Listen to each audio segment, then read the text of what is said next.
Mm, no arranca, llenen otra vez ese relato y no se escucha. Bueno, mientras tú vas buscando las preguntas, yo quiero felicitar a los muchachos por la iniciativa. Me parece una iniciativa maravillosa, dada la situación tan difícil que está pasando en nuestro país. Es gente así, la que se necesita, la que tenga ideas nuevas y que quiera hacer cosas para permitir que todos salgamos adelante. O sea que cuenten conmigo para lo que necesiten y cómo los pueda ayudar, y felicitaciones.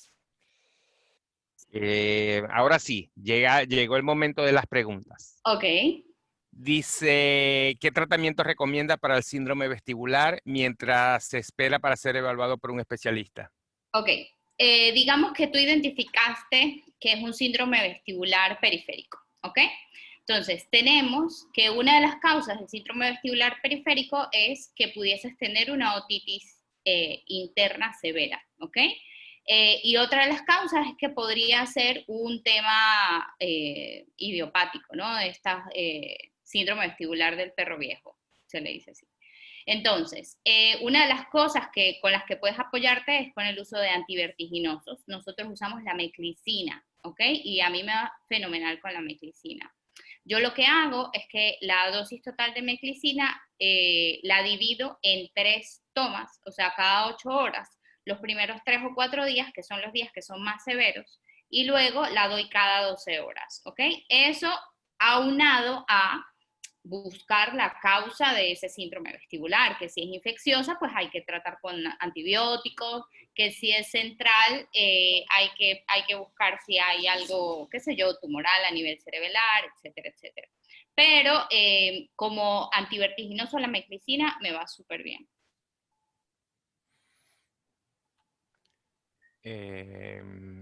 Seguimos esperando.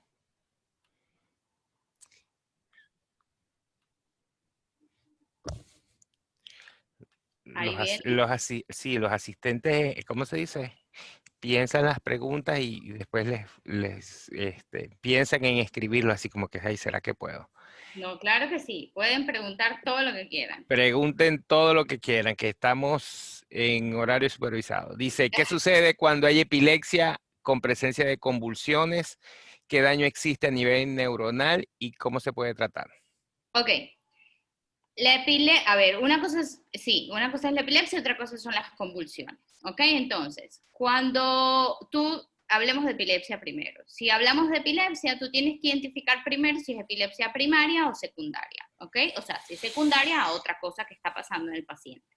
Y hablemos de qué es una epilepsia primaria. ¿Qué pasa? Lo que me estás preguntando, ¿qué daño existe a nivel neuronal? Bueno, depende del tiempo en el que tú mantengas esas convulsiones. Porque ¿qué pasa cuando tienes una convulsión? Cuando tú tienes una convulsión no hay ventilación correcta, hay un aumento severo del metabolismo muscular, porque normalmente tienes contracciones severas y tienes movimientos incoordinados de los 4 miembros, ¿ok?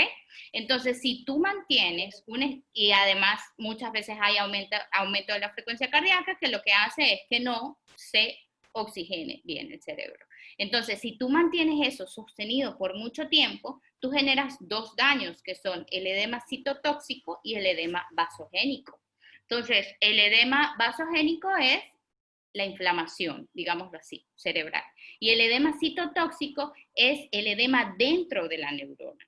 Claro, no hay un tiempo que yo te diga, a partir de 3 minutos 40 segundos todo empieza a dañarse. No, eso no es así, pero ciertamente, si tú tienes un paciente que tiene más de 4 minutos convulsionando o entre convulsión y convulsión no pasan más de 20 minutos, muy probablemente estés ya teniendo daño a nivel de la corteza cerebral y es una emergencia y hay que actuar rápido y hay que parar esas convulsiones.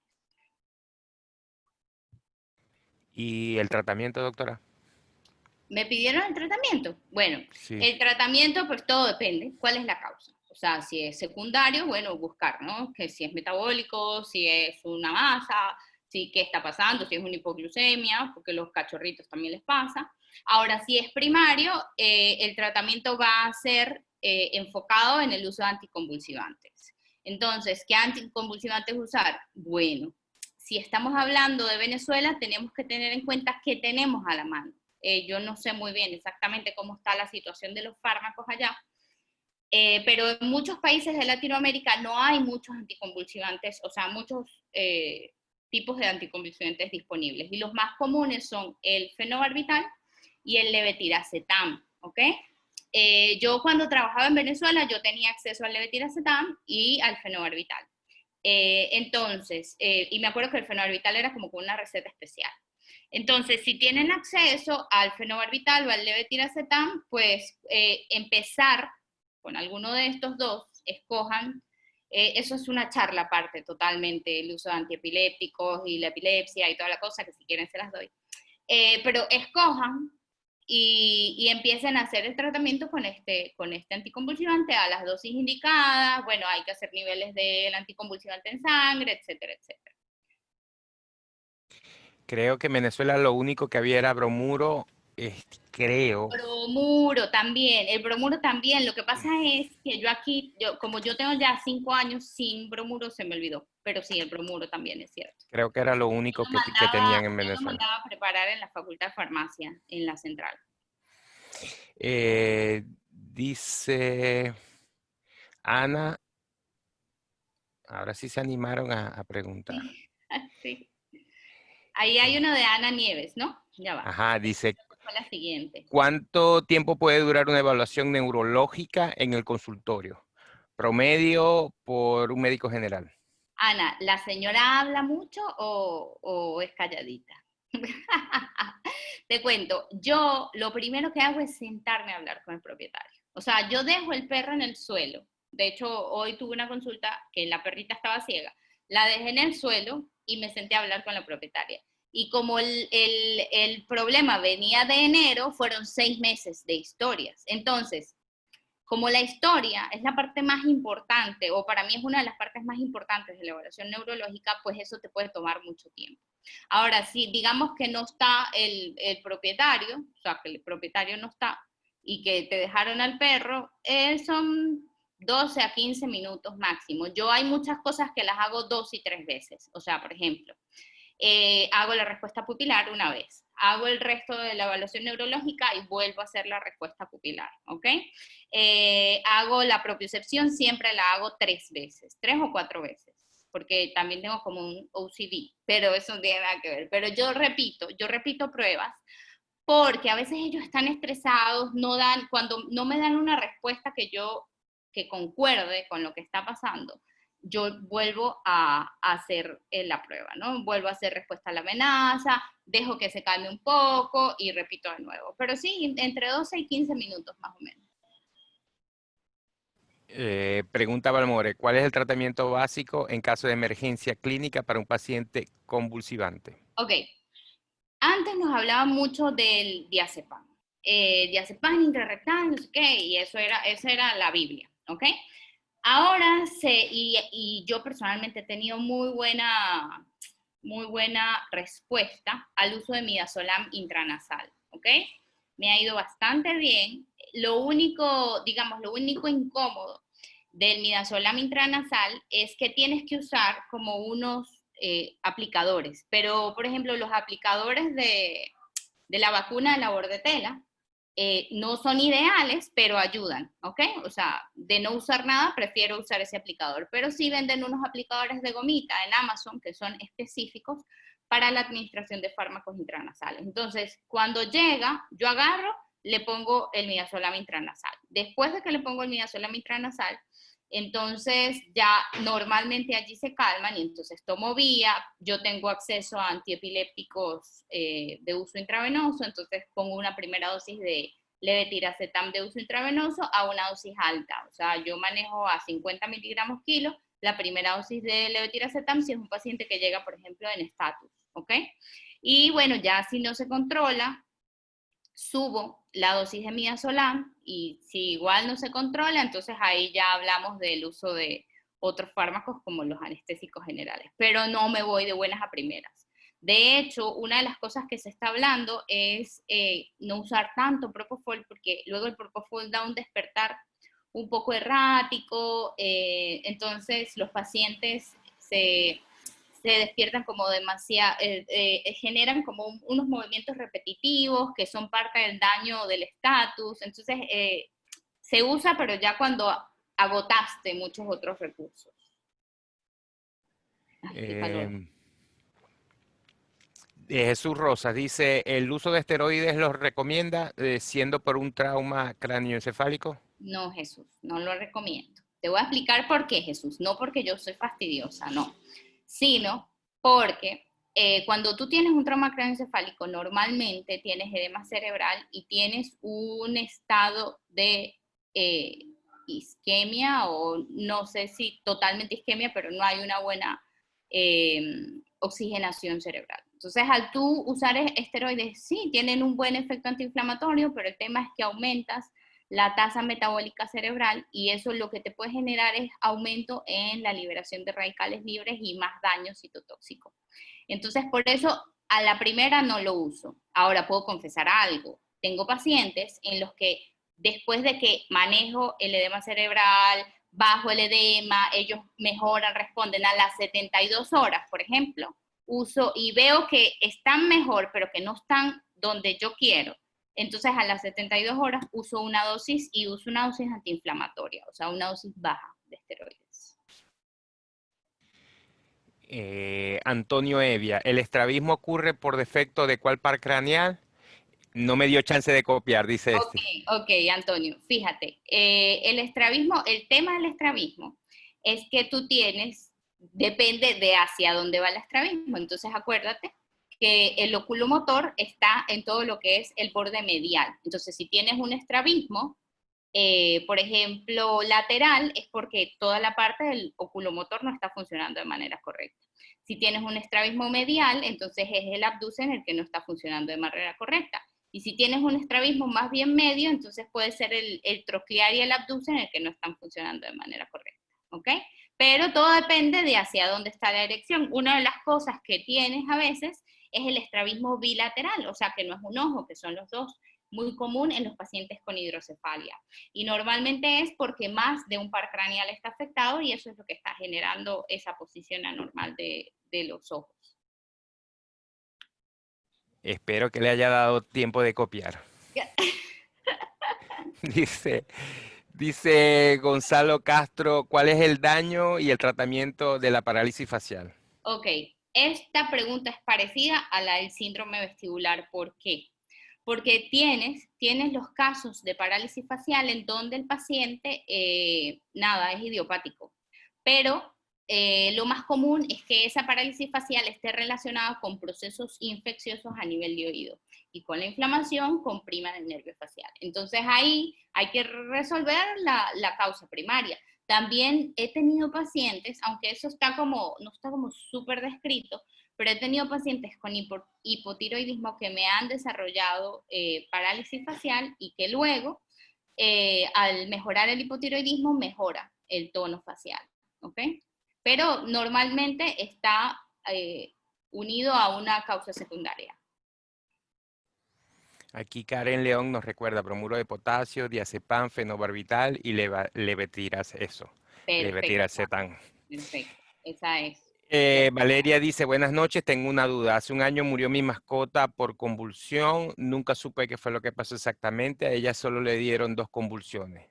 Luego de la primera no pudo levantarse más. No movía la cola, no jadeaba, no ladraba, no hacía pipí ni pupú. Esa convulsión duró como 3 minutos aproximadamente. La segunda fue a las 11 de la noche y duró 1 hora esa convulsión. Ok, bueno, Valeria, no podría decirte a ciencia cierta qué pasó, pero aquí hay factores que juegan un papel importante. ¿Qué edad tenía la paciente? ¿Qué raza es? ¿Qué condición corporal tenía la paciente? Si su actitud había sido normal o si habían habido algunos cambios de actitud, si había algunas enfermedades secundarias como enfermedad renal, enfermedad cardíaca, alguna presencia de un tumor en abdomen también, porque perfectamente aquí pudo haber habido, qué sé yo, un accidente hemorrágico a nivel central, o pudo haber habido un síncope, o pudo haber habido una lesión tumoral que sangró. o un aumento de la presión intracraneana por la misma lesión tumoral que al final generó la herniación y falleció. O sea, a ver, pueden ser muchas cosas, ¿no? Lo que pasa es que tuviste las convulsiones, ese fue el signo que tuviste. Pero bueno, habría que ahondar más en el caso como para yo darte una luz un poquito más clara de lo que está pasando. Dice María Navega, ¿a partir de qué edad se toma en cuenta la respuesta de la amenaza? Me imagino A que a 12 semanas, 12 semanas. 12 semanas son 3 meses. Ajá, exacto. Jesús Rosas dice, ¿a qué dosis se maneja el midazolam intranasal? De 0,2 a 0,4 miligramos. Eh, Vamos, vamos. Dice, ¿qué es lo más importante en una evaluación neurológica a un paciente con trauma cráneoencefálico? Oh, eso también es una charla entera. ¿Por qué? Porque con el paciente en trauma craneoencefálico tú haces una cosa que se llama escala de Glasgow, ¿ok? Y en la escala de Glasgow tú evalúas pupilas, conciencia, respuesta motora, reflejos. Entonces, dependiendo de estos, digamos, estas respuestas que te dé el paciente, tú le das una numeración. Y esa numeración o ese valor, o sea, si responden las pupilas o si no responden, eso tiene un punto. Si responde una pero no responde otra, o sea, eso va dando puntos. Y al sumar tú todos esos puntos, te da un valor. Ese valor es X, 3 en la escala de Glasgow, 6 en la escala de Glasgow. Y ese valor te permite dar un pronóstico de si el pronóstico es bueno, malo o reservado, ¿ok? Entonces, en un paciente con trauma craneoencefálico, yo lo que te recomendaría es que leas la escala de Glasgow y practiques estas cosas cuando llega el paciente, ¿ok?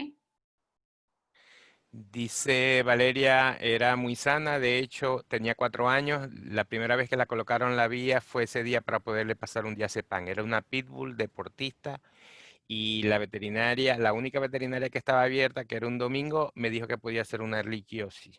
Ok, Valeria. Igual, bueno, puede ser complicado esto, pero una de las cosas que me gusta aclarar de la reliquia es que, a ver, la erliquia no es como que se mete en el cerebro y se queda ahí calladita y no hace nada y de repente ¡puf!, ataca y los mata o empiezan a convulsionar. No, normalmente cuando tú tienes cuadros de erliquiosis severos, tú tienes encefalitis por erliquia o meningoencefalitis por erliquia. Entonces, porque un perro convulsione y salga positivo erliquia, ¿es la erliquia la que está causando las convulsiones? No, eso no se puede aseverar así de sencillo. Puede ser que convulsione por cualquier otra cosa o porque es epiléptico primario y tiene erliquia, ¿ok? O sea, pueden ser dos patologías totalmente diferentes y no estar relacionadas entre sí. Ahora, si tú tienes un paciente con un cuadro de encefalitis, con alteración de pares craneales, que no se puede parar, que tiene hipertermia, bla, bla, bla, sale positivo a erliquia, pues puede ser que la erliquia te esté generando la encefalitis. Bueno, doctora, hemos llegado al final de las preguntas. Quiero, en nombre del comité organizador y en el mío propio, darle las gracias por nuevamente estar compartiendo con nosotros sus experiencias. Realmente fue una experiencia muy enriquecedora. Muchísimos casos que nos abren un poco la mente a lo que es la neurología. Y le voy a dar unos minutos para que se despida. Por aquí preguntan que cuándo es la próxima charla con Verusca y excelente. Ya Mire, veremos. la segunda parte de esta charla la tienen en los médicos veterinarios en el extranjero. Yo creo que eso está en YouTube, Sí, que sí. es la evaluación espinal.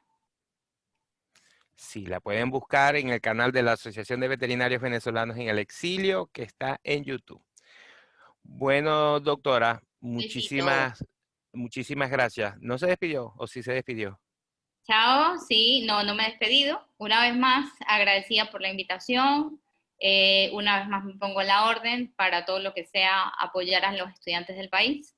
Y nada, síganme en NeuroVetB y NeuroCardioVet, que ahí montamos casos súper interesantes. Un besito y chao, gracias por la atención. Gracias, que descansen y feliz noche. Hasta Chao. luego.